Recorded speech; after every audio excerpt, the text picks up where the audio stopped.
ఓం శ్రీ మహాగణాధిపతయే నమః. శ్రీ మహాసరస్వత్యే నమః. శ్రీ గురుభ్యో నమః. హరి ఓం. అమ్మవారి పేరు వచ్చేసి శ్రీ శ్రీ శ్రీ గుబ్బాలమ్మ అమ్మవారు. అలాగే అమ్మవారి చరిత్ర మొట్టమొదటిగా అమ్మవారి చరిత్ర 1800 సంవత్సరాల పైమాట అంటున్నారు. అందరికీ తెలుసున్నది ఏమిటి అంటే 300 సంవత్సరాల నుంచి అందరికీ తెలుసు. అయితే పూర్వం ఒకప్పుడు అమ్మవారికి పొలము, ఆ పొలంలో గుడి అన్నీ కూడా ఏర్పడి ఉన్నాయి. అయితే ఒకనొక టైంలో వరద రావటం, ఆ వరదకి గుడి అంతా కొట్టుకుపోవటం, అమ్మవారి కింద భూమిలోకి శిథిలావస్థం అయిపోయింది. ఆ శిథిలావస్థలు అయిపోవటంలో తర్వాత భూమి ఎవరికి వాళ్ళు ఆక్రమించుకోవడంలో అమ్మవారు వాళ్ళకి దొరికింది.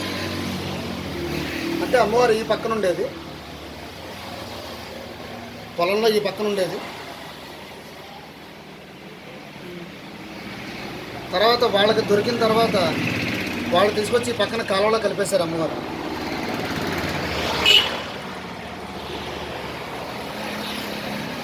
తర్వాత పడవలు నడుపుకునే వాళ్ళు చూసి అమ్మవారు వాళ్ళకి కనిపించి చెప్పింది, నేను పలానా చోట ఉన్నాను అని చెబితే అప్పుడు వాళ్ళు పడవలో లంగరేసి కిందకి దిగి అమ్మవారిని తీశారు.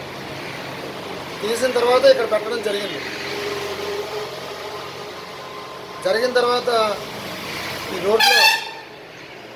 రోడ్లో భక్తులందరూ వెళ్ళేవాళ్ళు వచ్చేవాళ్ళు అమ్మవారిని కొలవటం, కొబ్బరికాయలు కొట్టడం, మొక్కుబళ్ళు చెల్లించుకోవటం, అమ్మవారిని ఏది అడిగితే అది ఇవ్వటం, అలాగే ఇచ్చినంత వరకు కూడా అమ్మవారిని బాగా నమ్ముకోవటం, ఆ రకంగా జరుగుతుంది నాటి నుంచి నేటి వరకు కూడా.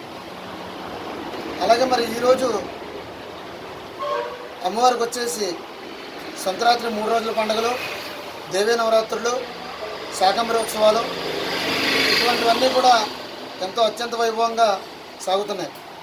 అమ్మవారికి ప్రాతకాల పూజ, మధ్యాహ్నం సాయంకాలం కూడా మహానివేదనలు, ప్రతి దేవాలయానికి కూడా నిత్యకృత్యం జరుగుతున్నట్టే ఎట్లు కూడా అన్నీ ఉన్నాయి.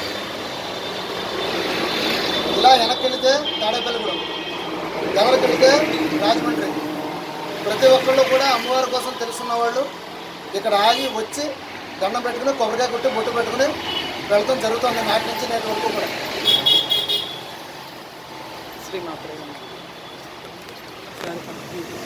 మీరు ఎలా నిల్చోండి.